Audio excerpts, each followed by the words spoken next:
পুনরায় দেশ থেকে ইসলামকে নির্মূলের চেষ্টা করেছে, কিন্তু আল্লাহ পাক মহান ক্ষমতার অধিকারী নাকি? আল্লাহ যদি চান তার দিনকে উঁচু করে ধরবেন, তার দিনকে এই জমিনে প্রতিষ্ঠা করবেন, তাহলে যারা দিনকে ধ্বংস করতে চায় আল্লাহ তাদের ধ্বংস করে দেন। 2024 সালের 5 আগস্ট আর একটা ধ্বংসের মাধ্যমে এই দেশে আবার ইসলাম বিজয়ের একটা সূচনা তৈরি হয়েছে।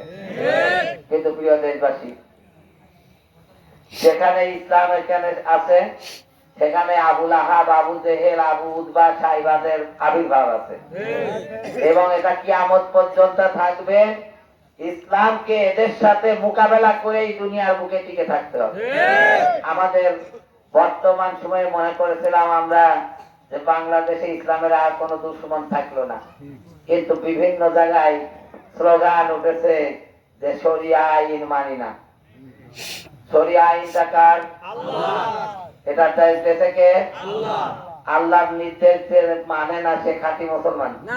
হ্যাঁ, যারা আল্লাহকে মানে না, যারা আল্লাহর নির্দেশ মানে না, যারা আল্লাহর বিধানকে মানে না, তারা মুসলমান থাকতে পারে না। আর বাংলাদেশ জামাতে ইসলামীর আন্দোলন এই জমিনে আল্লাহর দিনকে বিজয় দিন হিসাবে প্রতিষ্ঠা করে জানতে হওয়া। এজন্য যদি কেউ মনে করে আমরা শরিয়া আইন, আল্লাহর দিন, আল্লাহর দিনের বিধান বাংলাদেশের মাটিতে চালু হবে না, আমাদের আন্দোলন সংগ্রাম মুসলমানদের, ইমানদারদের তাদের বিরুদ্ধে। কি প্রিয় এলাকাবাসী, বাংলাদেশ জামাত ইসলামী প্রতিষ্ঠিত হয়েছে এই দেশের কোন মানুষের বিরোধিতা করার জন্য নয়। জামাত ইসলামের প্রতিষ্ঠা হচ্ছে এই দেশটা চলবে আল্লাহর আইনে। আল্লাহর আইনে দেশ, আল্লাহর আইনই তো শরিয়া আইন, তাই না?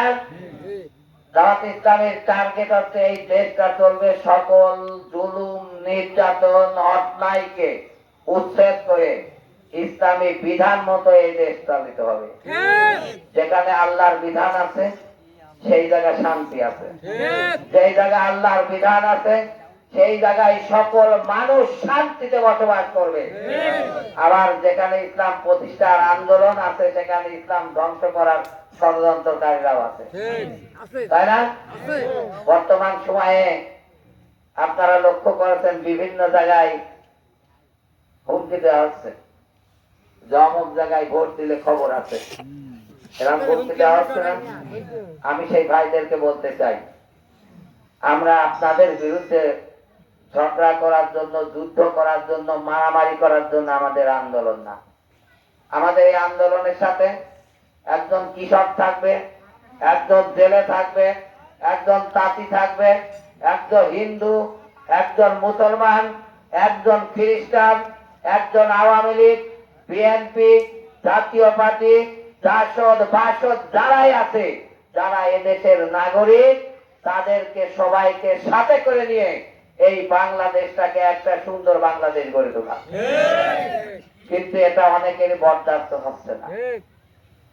আল্লাহ রাসূল যখন প্রথম ইসলামের দাওয়াত দিলেন, তার আগে সবাই রাসূলকে সব চাইতে ভালো মানুষ মনে করতেন। তার আগে সবাইকে রাসূলকে সব চাইতে বিশ্বাসী মানুষ মনে করতেন। যখন রাসূল বললেন যে আল্লাহই সকল ক্ষমতার একমাত্র মালিক, তখন সবার বিরোধিতা শুরু করে দিল। বিরোধিতা করে তারা টিকতে পারেনি, পারছে নাকি? আমরা দেশবাসী সবাইকে আহ্বান জানাতে চাই, ইসলামের সাথে শত্রুতা করে ইসলাম বিজয়ী করা, দিন হিসাবে প্রতিষ্ঠা করার দায়িত্ব দিয়ে আল্লাহ পাঠিয়েছে। যে আল্লাহ এই ইসলামকে বিজয়ী দিন হিসাবে প্রতিষ্ঠা করার দায়িত্ব পাঠিয়েছেন, সেই আল্লাহ কি মহান কিনা? সেই আল্লাহ কি সর্বশক্তিমান কিনা? যিনি এই দায়িত্ব দিয়ে পাঠিয়েছেন, এটা রক্ষা করার দায়িত্ব তার। অর্থাৎ এর সাথে শত্রুতা করে পৃথিবী সৃষ্টি থেকে এ পর্যন্ত কেউ দুনিয়ার বুকে টিকে থাকতে পারে নাই। ইসলামই এ পর্যন্ত টিকে আছে বহাল তবিয়াতে। মাঝে মধ্যে কেউ একটু ডিস্টার্ব করতে আছে, সেই আস্থা করে নিক্ষিপ্ত হয়েছে। এখন যদি কেউ মনে করেন যে এইটা বাংলাদেশের মাটিতে প্রতিষ্ঠিত হবে না, আপনারটা ভুল, আপনি দুর্বল, ইসলাম মহাশক্তিশালী। অর্থাৎ আপনার ওই হুমকি ধুমকিতে ইসলাম ভয় করে না। যারা দিন বিজয় করতে চায় তারা ভয় করে না। এজন্য আমরা আপনাদের কাছে বিনীতভাবে আহ্বান জানাতে চাই, প্রিয় দেশবাসী, শুধু জামাত ইসলামীর কয়জন মানুষ নিয়ে একটা বাংলাদেশকে সোনার বাংলা বানানো যায় না। জামাত ইসলামীর টার্গেট এদেশের প্রতিটা ঘরে ঘরে ইসলামের দাওয়াত দিয়ে, আল্লাহর দ্বীনের দাওয়াত দিয়ে, প্রত্যেকটা মানুষের কাছে কোরআনের আহ্বান পৌঁছে দিয়ে প্রতিটা মানুষকে একজন খাঁটি ইমানদার মানুষ হিসাবে গড়ে তোলা।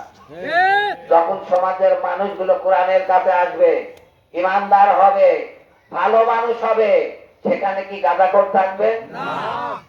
যখন সমাজের মানুষগুলো আল্লাহকে ভয় করবে, সমাজের মানুষগুলো মনে করবে যে আমি যদি জনগণের একটা টাকা চুরি করি, আমি যদি কোন মানুষকে একটা টাকা ঠগাই, তাহলে এই একটা টাকা একটা নয়া পয়সার জন্য কিয়ামতের ময়দানে আল্লাহর কাছে আমাকে জবাবদিহি করতে হবে।